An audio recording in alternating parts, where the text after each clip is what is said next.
Hey guys, what's up?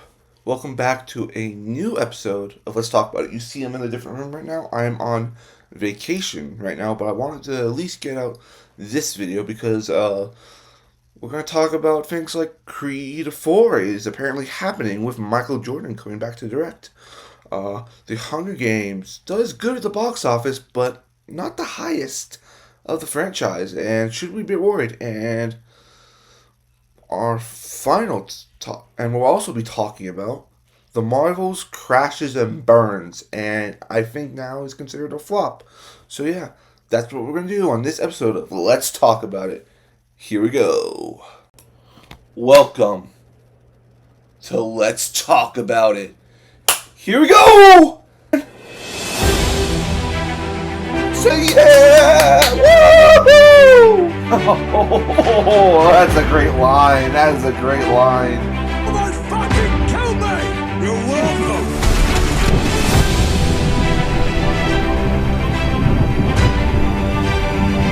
Alright guys, welcome to the newest episode of Let's Talk About It. Not a whole lot of movie casting news coming out, but we did get some pretty big confirmation, and not a lot of great news, not a lot of happy stuff today, guys. But let's start with something good, happy, which I didn't expect to happen. So apparently, according to a article in Variety, that Michael B. Jordan is coming back as a director as Creed for Creed 4, according to the producer of the franchise. So I was going to Creed 3, I thought that was a good end to it, good way to send off the character. I'm like, where can you really go? And I guess they're going to try to do it again. And Michael B. Jordan, he did a terrific job directing that. I really loved his inspiration of, hey, we can film these anime type live action scenes, and a lot of people are like, it didn't really work. But I think it was that was the best part of the movie. The fights were different from the first two movies, which I loved, and I loved the story he told. And I'm really glad he's coming back. And I don't know if Jonathan Major's coming back. With all his legal trouble right now, I wouldn't expect him to come back for this movie. But I think we could maybe suggest that Tessa Thompson's gonna come back. I don't know. Maybe we get Sylvester Stallone to come back. If he can kind of make up with the producers of the Rocky franchise. But yeah, it's really awesome now that we're getting a Creed 4, which I don't think we needed, but we did. And it did good well at the box office. It made $58 million in its opening weekend domestically, and I think it was about the $300 to $200 million range, maybe $400 for its weekend. And for a sports movie that which is very popular franchise, very good. But yeah, those are my thoughts on this Creed 4 news, and I guess we'll have to wait a couple years to see who's gonna be casting the movie. Is Stallone coming back, and what the movie's gonna be about? All right, now we're gonna jump on to our next topic here, guys. Today, our next topic here today is about this weekend's box office and how the Hunger Games landed on top. But are these numbers really good? So, out of this weekend, we got a few films coming out. We had Trolls, and then we had Hunger Games, and we had the second weekend of the Marvels, which we'll talk about that, the second of the Marvels, later in the video. But basically what happened was Hunger Games made about $44 million its opening weekend, which took first place, and Trolls, band together, made $30.6 million at the box office. And those are good numbers, but the thing is now what we're looking at is this good for the Hunger Games franchise? So let's take a look at what the other Hunger Games movies have done so far. According to Box Office Mojo, let's look at what Hunger Games has made its original opening weekends. So look at the first Hunger Games. We're looking at domestic, not worldwide. So domestic, it made about a 152. Between 152 and 153 for the first movie. Catching Fire made about 158 million. Mockingjay Part 1, 121. And Mockingjay Part 2, 102. And this weekend, made $44 million. Now you look at the grand scheme of things. That this so far this is not looking like a great success for the franchise. Now I have not seen the movie yet. I have not gone to see it yet. I'm on vacation right now, and I will be talking about the movie. I'll do an in-depth review on it once I see the movie next week, because that's what I'm going to get back because Thanksgiving and all. But we look at these numbers, and it's not looking great. Not looking like a success over there at Lionsgate for this film, and it's concerning, guys. It's concerning because as we know that box office is high at first and it's going to drop, and we got to see what this is going to drop because next week we got Napoleon coming out, and that's going to take over a lot of the screens. And if I look at the AMC site, and I tried to find tickets to go see next week, and my feet are at the AMC Newark in Fremont, which I go to. There's no time seat left, which is like weird because this is a Hunger Games movie, and I can't find any times to go see this movie. And this movie wasn't selling out, and that's just kind of like what happened. So the thing is, we still have to see how it's going to do in the coming weeks to see if it's going to be a success. This is not going to make as much money as the next one. I think the goal of this one is maybe try to get to 300. I think that's what it's going to get to. That would be the lowest of the franchise, because we look at the worldwide of these films. Worldwide, the first one made 677. Second one, Catching Fire, 864. Then we have Mockingjay Part 2, which made 766. I mean, that's Part 1. Part 2 made 646. So this thing is not even on track, I think, even to get above 400, which this will be the lowest of the franchise. And I'm looking forward to seeing it. I've heard great things, but so far the box office is not looking great for this. All right, let's move on to this next topic here. There wasn't really an article about this at Variety, but I wanted to talk about it because it's pretty huge. The Marvels, the newest addition to the MCU, which Marvel's been hyping up, saying this is the best movie ever. I did my review on it, saw it. I thought it was a good movie, but not great. And you can see my review. And what happened? What happened in the movie? Now, for the second weekend, we were like, what's it going to be like? What's going to be the drop of this movie? Like, how low is it going to be? Because people were not wanting to see it, and people were not saying the kinds of things online last week.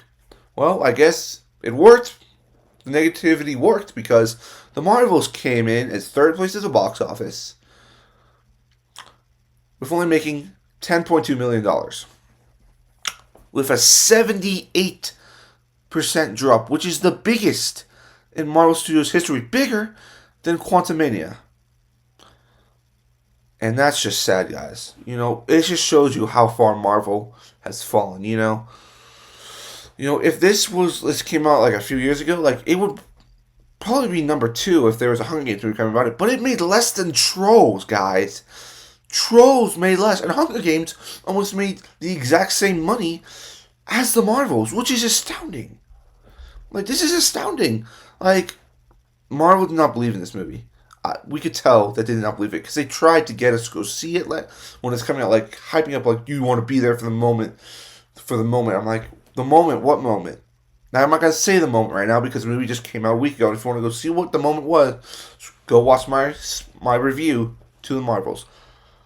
But that wasn't enough to get people out to the theaters because people think we're in superhero fatigue right now. That we're having too much superhero. No, it's not superhero fatigue. It's mediocrity fatigue. We're getting all these superhero movies that aren't what they used to be. We used to get a Marvel movie that was at least there's 4 out of the 5 who are good. You look at Phase 2 with Thor: The Dark World. That one was a dud. But it still made a decent amount of money. But then we also got Iron Man 3, at the same time, Winter Soldier, Guardians, and then we got Age of Ultron, and we like those movies. Like, I like Age of Ultron, but that's not the strongest one. I look at the Age of Ultron, if it came out now, people say like, oh, this is a great movie, because now all the Marvel movies aren't good. Today I just rewatched Quantumania, and I'm like, I can see why this movie didn't do as well, and I'm glad, and a lot of people, I think, were saying that the the schedule change was not the greatest idea. Like, why push back? We're only getting one Marvel movie next year. It's good we're getting one Marvel movie next year because it's going to give them time to figure out how do we get back to the level we were at before Endgame, where we were just putting banger after banger after banger. Marvel movies, they used to be a thing where, as a kid, me in middle school and high school, I'd be like, I have to see it this weekend. I have to see it. I'm so excited. It's my most hyped movie to see this year. Now, like, I was excited to see the Marvels, but I wasn't over the moon saying I have to see it. But overall, this is not looking good for the Marvel Universe. And I think that maybe this is, I don't know if it's going to affect, the Captain Marvel story going forward, but I'm saying, Captain Marvel was $1 billion picture. $1 billion. $1 billion. And people didn't say it was okay. Okay, MCU movie made $1 billion. I doubt that this is even going to make 250, guys. This is not even going to make. This is going to be Flash level disappointment. They're not going to get a return on any of this. They're not going to make any money off this movie. And it's going to look like another dud in the bunch for Marvel. We got Deadpool. And this doesn't help because we got Deadpool 3 coming out. And the thing is, are people going to want to go see Deadpool 3 now? Like, are you going to be turned off now because of this mediocre project we're getting? If that's Secret Invasion, if that's the Marvels, if that's Thor: Love and Thunder, if that's Ant-Man, Quantumania, and by far, I like these movies. I like them. I don't love them. I like them. I'm never going to mouth any movie because I like these movies. But I'm just looking at the data. And saying people are not liking this movie. Like, even though Ant-Man made $400 million, which was low, this is going to be the lowest Marvel movie ever. And I'm saying it now. And it's really disappointing. And how does Trolls beat you in your second weekend? Like, I get it. But you're Marvel. You are Marvel Studios. You have one of the best cinematic universes probably in the world. And you let Trolls beat you. But yeah, so that's gonna be it for this episode of Let's Talk About It. If you guys have any topics you want me to cover, please leave it down in the comments. And we got some special things coming up, very special things. The Rebel Moon trailer reactions have been doing really well, so I'm officially announcing now that that's gonna be a reaction on the channel. I'm gonna react to Rebel Moon when it comes out. Very excited. And What If, Echo, those are all going to be reactions on the channel as well. So we're going to be getting more into movie and TV show reactions. And if you guys have anything I want to react to or anything you want me to talk about, please leave in the comments. And also, make sure you leave a like on the video and subscribe to the channel. And I'll see you next time.